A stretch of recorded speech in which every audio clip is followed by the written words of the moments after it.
오늘 말씀은 요한계시록 11장 1절에서 14절까지 말씀입니다. 제가 봉독하겠습니다. 또 내게 지팡이 같은 갈대를 주며 말하기를 일어나서 하나님의 성전과 제단과 그 안에서 경배하는 자들을 측량하되 성전 바깥 마당은 측량하지 말고 그냥 두라.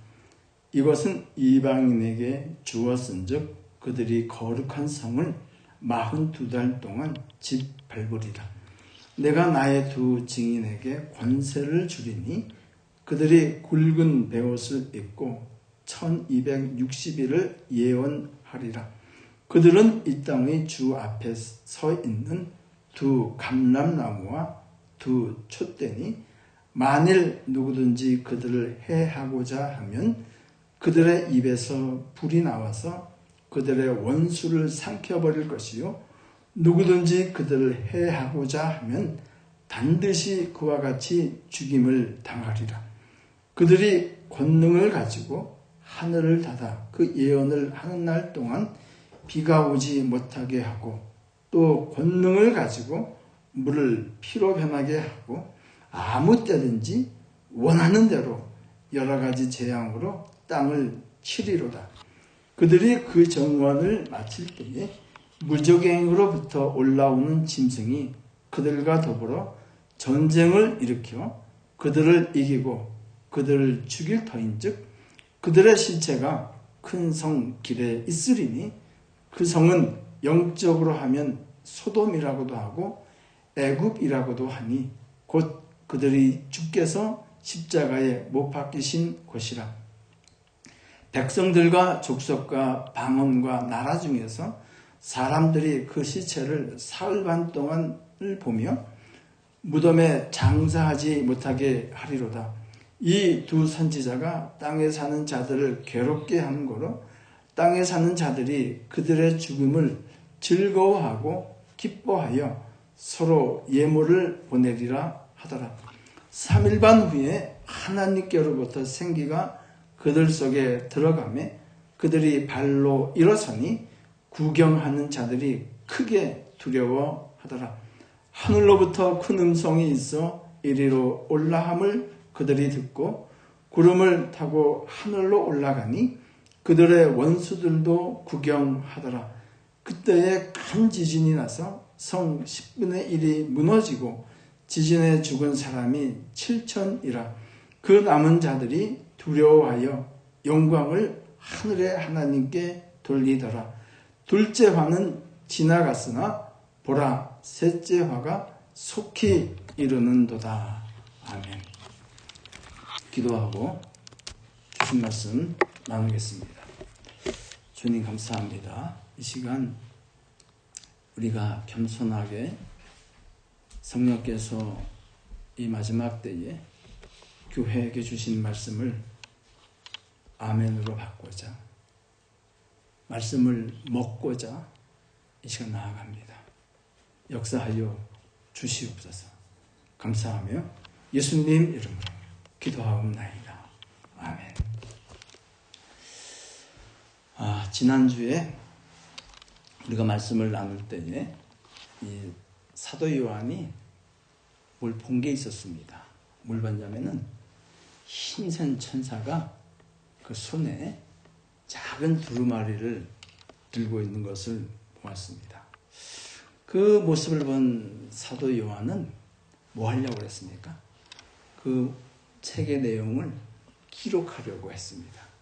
그래서 그 모습을 이렇게 제가 묵상하는데 하면서 상상을 해보니까 어떤 모습이 떠올랐냐면은 우리 학생들이 있잖아요. 학교 가면 어떻게 합니까? 선생님이 가르쳐 주시는 것을 칠판에 적은 것을 빼놓지 않고 깨알같이 이렇게 노트를 적죠. 그런 모습이 떠올랐습니다. 그게 뭐예요? 하나님의 말씀을 이렇게 학생이 노트를 적듯이 이 지식으로 이렇게 받아들이려는 그런 모습이 생각이 떠올랐습니다. 그럴 때에 하늘에서부터 아주 큰 소리가 들렸습니다. 요한은 그 큰 소리를 어떻게 표현했냐면은 사자가 우는 소리 같다. 사자가 표효하는 아주 크지 않습니까? 그리고 어떻게 표현했냐면은 천둥이 치는 소리 같다. 근데 그 천둥이 한 개의 천둥이 아니라 7개의 천둥이 한꺼번에 치는 소리 같다고 했습니다. 하늘에서 그런 소리가 들렸다는 거예요. 그런 크게 소리를 지르시면서 소리가 내면서 요한에게 뭐라고 했을까요? 그래, 그 책에 있는 내용을 하나도 빼놓지 말고 잘 기록하라. 그렇게 말씀하셨습니까? 아니죠. 스탑. 너 그만 적어라. 계시록 10장 4절 말씀 보니까 임봉하고 기록하라. 너 적지 말라. 라는 말씀을 하셨습니다. 그러면 왜 적지 말라고 기록하지 말라고 하셨습니까? 그 이유는 간단해요. 그 적지 말고 말씀을 어떻게 해요? 먹으라는 것이에요. 그러니까 하나님의 말씀을 학생이 공부하듯이 지식적으로 받지 말고 하나님의 말씀을 먹는다. 음식을 먹으면 어떻게 해요? 그 음식이 소화돼서 우리 몸에 살이 되고 피가 되는 것처럼 하나님의 말씀이 우리와 하나가 되는, 그래서 음식을 먹으면 힘이 나듯이 그렇게 하나님의 말씀을 받으라 하는 말씀을 하시는 것이죠. 이것에 대해서 야고보서를 기록한 예수님의 동생 야고보는 이렇게 말씀하십니다. 이 하나님의 말씀이 이와 같이 행함이 없는 믿음은 그 자체가 죽은 것이다. 아, 허탄한 사람아, 탄식을 합니다. 행함이 없는 믿음이 헛것인 줄을 알지 못하느냐. 즉 지식으로만 아는 말씀은 전혀 능력으로 믿음으로 나타나지 아니한다 하는 말씀이죠. 그래서 말씀을 먹으라 고 하십니다. 오늘 저와 여러분이 하나님의 말씀을 먹는 시간 되기를 축복합니다. 아멘. 네. 이렇게 말씀을 먹은 후에 주님께서는 사도 요한에게 명령하셨습니다. 무슨 명령을 하셨습니까? 그냥 그 말씀 먹고 잘 살아라.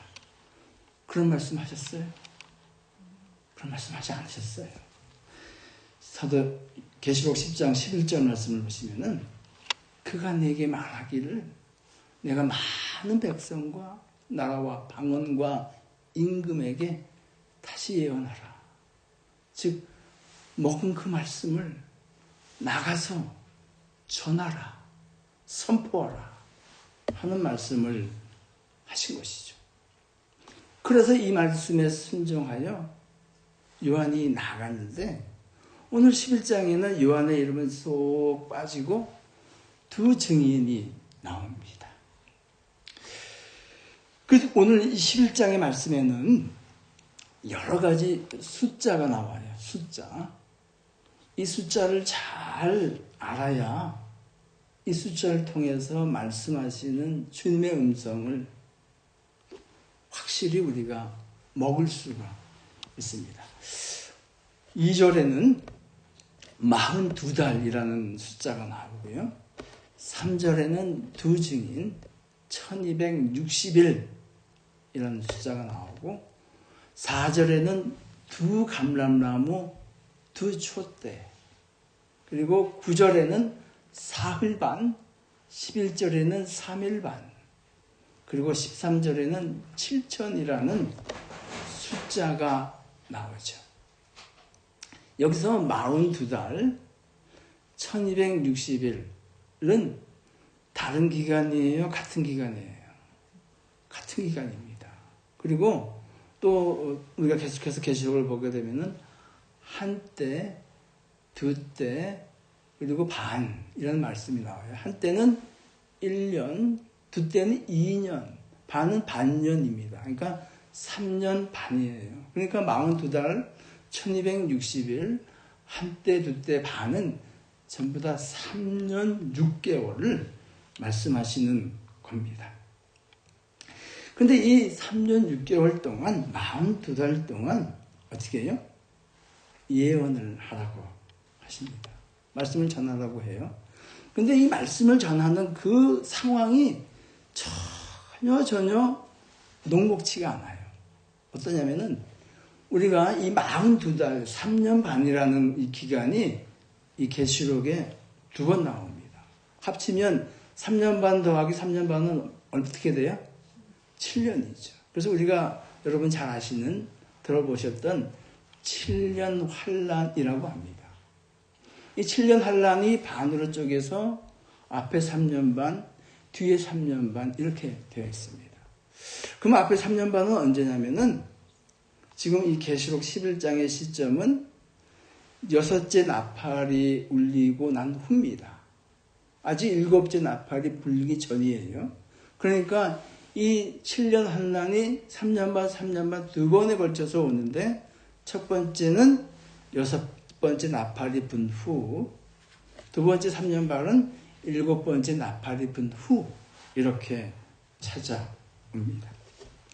그러면 이것을 특별히 7년 대환란이다 이렇게 말씀을 하잖아요. 7년 대환란이라는 이 말씀 가운데에는 이런 의미가 있습니다. 그 7년 환란을 살아가는 성도들에게는 환란이에요. 그것도 앞에다 대자를 붙였어요. 대환란입니다. 근데 이 사단에게는 이 기간이 어떤 기간일까요? 사단에게는 그들의 입장에서는 자기 세상 만난 거예요. 그러니까 성도들은 큰 환란을 당하고 사단은 자기 세상을 만나 같이 존재해야 하는 이 시간입니다. 그래서 우리가 오늘 말씀 2절에도 어떻게 됩니까? 2절에도 그들이 거룩한 성을 42달 동안 짓밟으리라 라고 말씀을 하고요. 그리고 이 두 번째, 7번째 나팔이 분 후에 그 환란에 대해서도 말씀을 하는데 그 환란에 대해서 13장 5절의 말씀을 보시면 또 짐승이 과장되고 신성 모독하는 말을 입에 받고 42달 동안 일할 권세를 받았다. 그래서 이 7년 환란은 이 엔티크라이스트, 적 그리스도가 세상을 손에 잡고 다스리는, 그렇지만 그 가운데 성도들이 함께 존재하는 그 시간이 7년 환란입니다. 여러분은 그 7년 환란이 다가온다면, 그 안에 우리가 들어간다면 어떻게 지내겠습니까? 성경은, 계시록은 그 7년 환란 동안에 정말 구원받은 하나님의 백성들은 어떻게 지내는가 하는 것에 대해서도 말씀을 주셨습니다. 계시록 14장 있는 말씀을 한번 보시면 빨간 글씨만 보세요. 14장 4절. 그 성도들은 누구라고요? 순결한 자다. 또 어떤 자라고요? 어린 양이 어디로 인도하든지 따라가는 자다. 또 누구라고요? 하나님과 어린 양에게 속한 자들이다. 또 이 성도들은요, 그 입에 거짓말이 없고 흠이 없는 자다. 또 성도들은 어떤 사람들이라고요? 7년 환난을 건디는 사람들은 인내가 여기 있나니 인내로 하나님의 계명과 예수의 믿음을 지키는 자들이다 라고 말씀을 합니다. 이 7년 환난 가운데에 그 환난 속에 있는 성도들은 이렇게 해서 그 믿음을 지키게 됩니다. 이렇게 녹록지 않은 상황 가운데에 이 두 증인이 사명을 받았습니다. 무슨 사명 받았습니까? 하나님의 말씀을 선포하라는, 증인된 삶을 살라는 사명을 받았습니다. 근데 이 사명을 시작하기 전에 하나님께서 한 가지 명령을 주께서 하시는데 그 명령이 1절과 2절이에요. 오늘 본문의 1절과 2절 말씀을 제가 읽겠습니다. 또 내게 지팡이 같은 갈대를 주며 말하기를 일어나서 하나님의 성전과 제단과 그 안에서 경배하는 자들을 칭량하되 성전 바깥마당은 칭량하지 말고 그냥 두라. 이것은 이방인에게 주었은즉 그들이 거룩한 성을 42달 동안 짓밟으리라. 요한에게 하나의 명령을 주셨는데 무슨 명령을 주셨냐면은 성전을 두 가지를 칭량하라는 거예요. 첫 번째는 뭐예요? 성전을 칭량하라는 거예요. 두 번째는 뭘 칭량해요? 성전 안에서 예배하는 자들을 칭량하라는 거예요. 할렐루야. 아멘이십니까? 특별히 이 말씀이 요즘과 같은 시대에 더욱더 피부로 와닿습니다. 근데 이 두 가지를 측량을 하는데 성전 바깥마당은 어떻게 해요? 그냥 놔두라는 거예요. 그냥 두라는 거예요.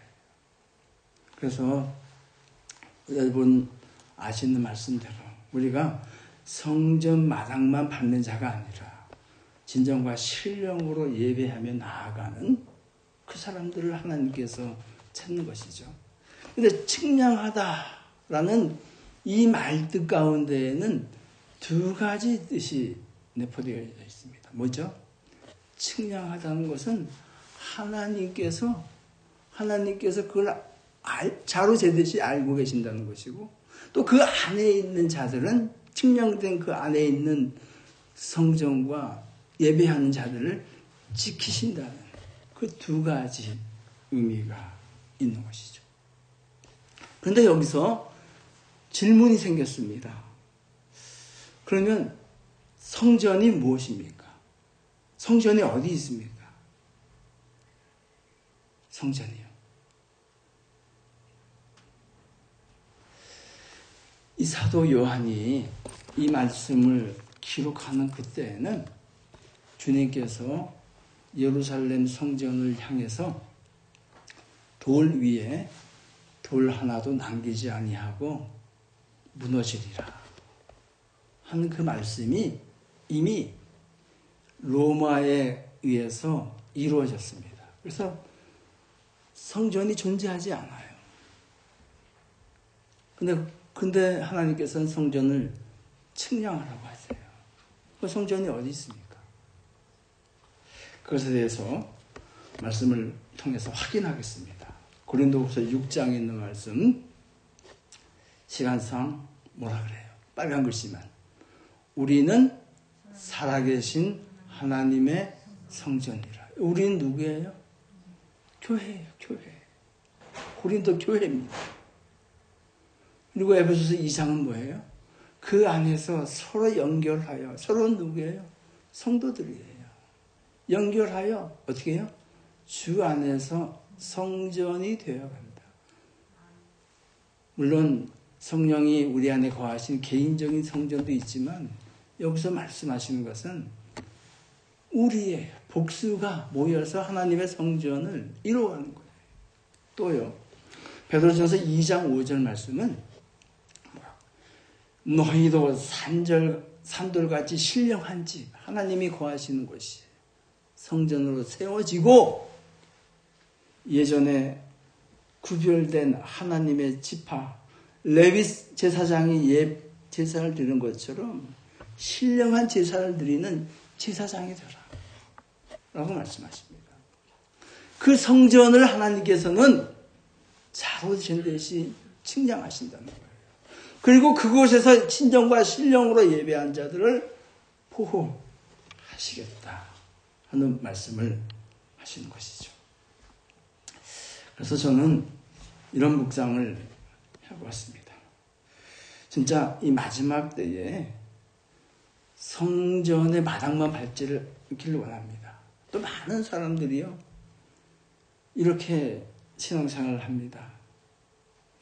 성전 마당하고 성전의 경계에서 들어갈까 말까 들어갔다 나왔다 이렇게 신앙생활은 하지는 않습니까? 하나님께서 측량하신 구간은 성전 안입니다. 할렐루야. 우리가 하나님의 성전 안에서 정말 거룩한 제사장으로 예배하는 이 성전 바깥은 하나님께서 그냥 내버려 두라는 거예요.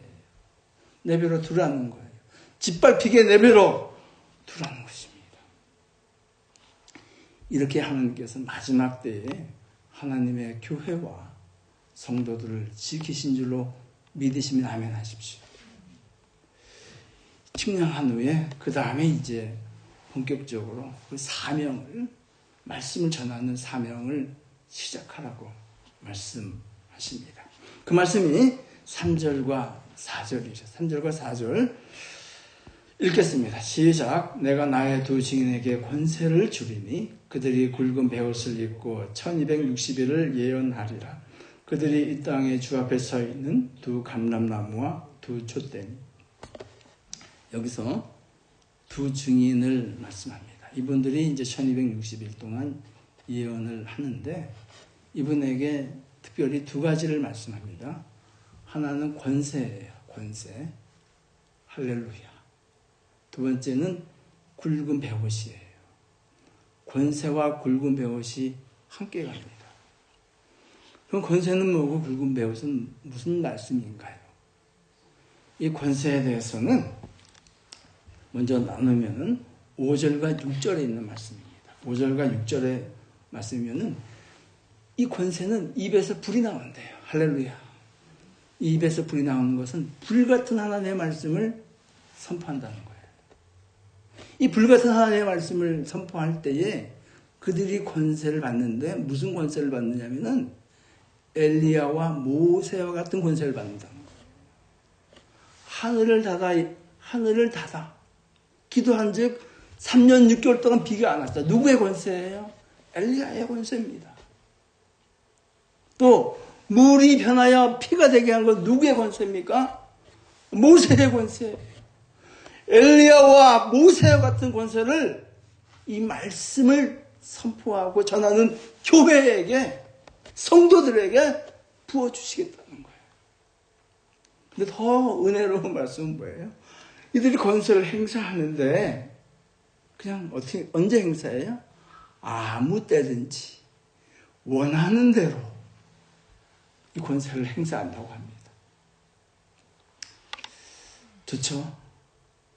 교회는 이러한 권세 있는 예수 그리스도의 몸이신 줄 믿으시기 바랍니다. 그러면 여러분이 우리 교회가 이런 권세를 받았어요. 아무 때든지 원하는 대로 행사할 수 있다고 하십니다. 그럼 어떻게 행사하시겠습니까? 저 말 안 듣는 사람 있으면 하나님 불을 내려 죽여주십시오 이러실 거예요? 그렇지 않아요. 권세하고 뭐 같이 간다고요? 굵은 베옷하고 같이 가는 거예요. 이 굵은 베옷. 다시 한번 말씀을 보시면은 굵은 베옷을 입고 1260일 동안 예언을 한다고 되어 있잖아요. 그럼 굵은 베옷은 여러분 언제 입습니까? 잔칫날 입습니까? 굵은 베옷은요. 이 굵은 베옷은 잔칫날 입는 것이 아니라 상중에 입는 것이고 슬픈 일을 당할 때에 입는 것입니다. 그래서 다니엘서 9장의 말씀을 보시면은 내가 금식하며 베옷을 입고 채를 덮어쓰고 뭐합니까? 하나님께 기도하며 자복했다고 되어 있어요. 누구의 죄를? 다니엘이 이렇게 금식하며 자복할 정도로 죄가 많은 분입니까? 그렇다 아니다. 아니죠. 다니엘은 믿음을 지킨 분이에요. 왜 근데 이분이 금식하며 굵은 베옷을 입고 자복하고 기도합니까? 이스라엘 민족을 위해서, 타락한 민족을 위해서 기도하는 것 아니겠습니까? 이것이 교회가 마지막 때에 부르신 사명이에요. 하나님께서, 주님께서 땅에서 매면 하늘에서도 매이고 땅에서 풀면 하늘에서 풀리는 권세를, 엘리야와 모세를 권세를 주셨지만 어떻게 사역을 하라고요? 어떻게 말씀을 전하라고요? 굵은 베옷을 입고 백성의 죄를, 교회의 타락을 탄식하며 자복하며 굵은 베옷을 입고 말씀을 선포하는 것입니다. 이것이 성도의 사명인 것이고요. 이것이 교회의 사명입니다. 예수가족교회가 그런 사명을 감당하는 교회 되기를 축복합니다. 이 증인에 대해서 4절 말씀은 뭐라고 말씀하십니까? 그들은 이 땅에 주 앞에 서 있는 두 감람나무와 촛대다. 그러면 감람나무는 뭐고 촛대는 뭡니까? 감람나무는 뭐고 촛대는 뭐예요? 근데 왜 하필이면 감람나무가 두 그루고 촛대가 두 그루입니까? 아주 많으면 안 돼요. 1000그루의 감람나무, 1000대의 촛대니 이건 안 됩니까? 많으면 좋은 거 아니겠어요? 근데 왜 두 감람나무, 두 촛대입니까? 먼저 이 촛대가 의미하는 바를 알아야겠습니다. 계시록 1장 20절 말씀을 읽어주세요. 다 같이 시작. 내가 본 것은 내 오른손에 7별의 비밀과 또 7금의 촛대라. 7별은 7교회의 사자요 7 촛대는 7교회라. 분명히 말씀하시죠. 촛대는 뭐라고요? 교회라고. 촛대가 교회입니다. 근데 왜 두 촛대입니까? 7 촛대가 여기 나와 있는데 왜 두 촛대예요?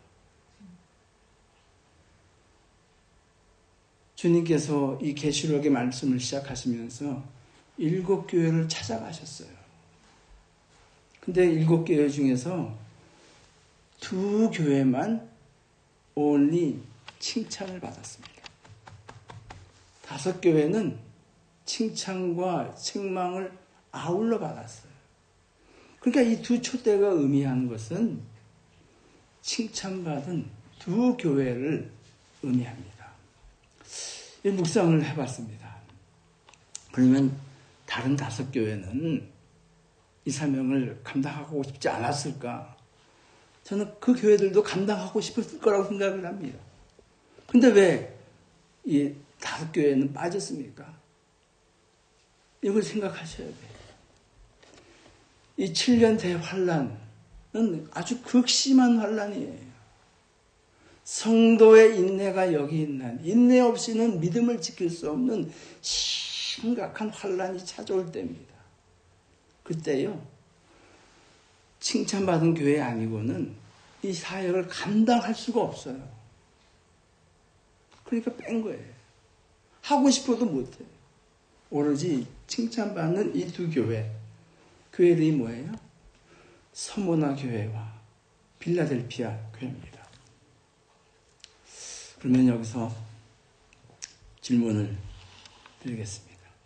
만약에 예수가족교회가 그 당시에 서 있으면 1번, 예수가족교회는 안타깝지만 이 2 교회에 포함되지 못한다. 1번. 2번, 무슨 소리냐? 예수가족교회가 아니면 어느 교회가 감당할 수 있겠느냐? 2번, 뭡니까? 뭐라고 생각하세요?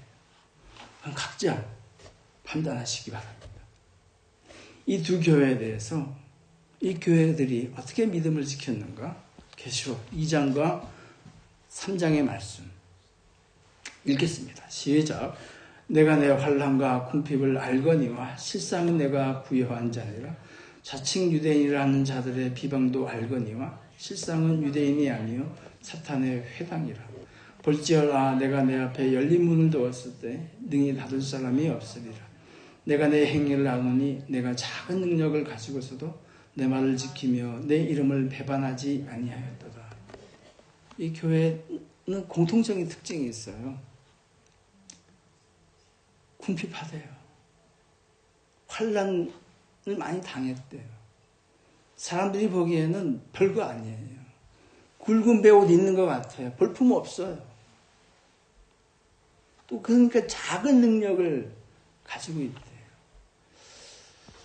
교회가 마당만 받는 사람 10,000명, 20,000명이 있으면 뭐합니까? 그 성전 안에서 진정과 신령으로 예배하는 이 사람들이 파워를 내는 거 아니겠습니까?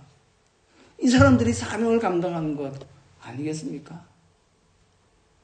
이 서머나 교회, 필라델피아 교회는 그런 교회입니다. 그래서 이 두 증인은 뭐라고요? 두 감람나무와 두 촛대라고 그랬습니다. 이제 촛대는 알았어요. 이 서머나 교회와 필라델피아 교회 같은 그 촛대입니다. 그러면 두 감람나무는 뭐예요? 이 감람나무가 의미하는 것은 뭡니까? 이 촛대에게 감람나무를 통해서 기름을 공급해요. 기름은 뭐예요? 성령이십니다. 성령 충만한 교회가 이 사명을 감당할 수 있는 교회가 된 줄로 믿습니다. 성령 충만한 예수 가족교회 되기를 간절히 소원합니다. 그들이 이제 이 사역을, 이 사명을 마쳤어요. 마치고 난 다음에 어떤 일이 벌어질까요? 착하고 충성된 종이라고 주님부터 칭찬이 바로 있을까요? 그럼 얼마나 좋겠습니까? 7절과 8절을 한번 읽겠습니다. 7절과 8절 읽어주세요. 시작. 그들이 그 증언을 마칠 때에 무적행으로부터 올라오는 짐승이 그들과 더불어 전쟁을 일으켜 그들을 이기고 그들을 죽일 터인즉 그들의 시체가 큰 성 길에 있으리니 그 성은 영적으로 하면 소돔이라고도 하고 애굽이라고도 하니 곧 그들이 주께서 십자가에 못 박히신 것이라. 사역을 할 때에는 엘리야와 모세의 능력으로 힘있게 불같은 말씀을 전했습니다. 사역이 끝나고 나니까 어떻게 해요? 사단의 세력이 올라와서 그들과 싸웠는데 졌어요? 이겼어요? 져서 어떻게 해요? 죽었다. 이걸 뭐라 그럽니까? 이걸 순교라 그래요. 다른 게 아니라 이걸 순교라고 합니다. 이들이 순교한 것을 주님께서는 뭐라고 하세요? 그들이 주께서 십자가에 못 박히신 것이라. 즉 주님께서 십자가에 못 박히신 것처럼 그들도 주님의 길을 따라갔다는 거예요. 할렐루야. 할렐루야가 안 나옵니까? 고난과 역경 가운데에서도 주님 가실 길을 충성스럽게 따라간 교회라는 거예요. 근데 그 마침은 뭐예요? 이 땅에서의 영광이 아니라 죽음이라는 거예요. 여러분은 그런 길 가시겠습니까? 죽음뿐만 아니고요. 9절과 10절을 한번 보십시오. 한 걸음 더 나갑니다. 9절과 10절 읽겠습니다. 시작. 백성들과 족속과 방언과 나라 중에서 사람들이 그 시체를 사흘 반 동안 보며 무덤을 장사하지 못하게 하리로다. 이 두 선지자가 땅에 사는 자들을 괴롭게 하는 고로 땅에 사는 자들이 그들의 죽음을 즐거워하고 기뻐하여 서로 예물을 보내리라 하더라. 그래도 사람이 아무리 미운 사람이라도요, 이 돌아가시면 죽으면 그래도 곱게 장사해서 이 묻어줘야 되는 거 아니겠습니까? 근데 이 사람들은 어떻게 해요? 묻어주게 못하게 하는 거예요. 장사하지 못하게 하는데. 이건 극심한 수치와 모욕입니다. 예수님의 증인을 된 삶을 살기 위해서 교회가 이렇게 목숨을 걸고 순교를 했는데 영광이 아니라 사람들로부터 극심한 수치와 모욕을 당하고요. 한 걸음 나아가서 10절은 어떻게 해요? 그들이 즐거워하고 기뻐하고 예물을 서로 보낸대. 이런 길 가시겠습니까? 정말 가기 어려운 길입니다. 이것으로 사역의 마지막이 끝이 난다면 정말 어려운 길일 것 같습니다. 그래도 가시겠습니까? 가신다고요. 할렐루야. 우리 교회 예수가족교회는 그런 교회인 줄로 믿습니다. 근데 이것으로 끝이 나지 않아요. 이 영광이죠. 이게 은혜예요. 11절과 12절 말씀 다 같이 읽겠습니다. 시작. 3일 반 후에 하나님께로부터 생기가 그들 속에 들어가며 그들이 발로 일어서니 구경하는 자들이 크게 두려워하더라. 하늘로부터 큰 음성이 있어 이리로 올라함을 그들이 듣고 구름을 타고 하늘로 올라가니 그들의 원수들도 구경하더라. 3일 반 후에 예수님이 부활하신 것처럼 그들도 부활했습니다. 할렐루야. 예수님이 구름 타고 승천하신 것처럼 그들도 승천했습니다. 아멘.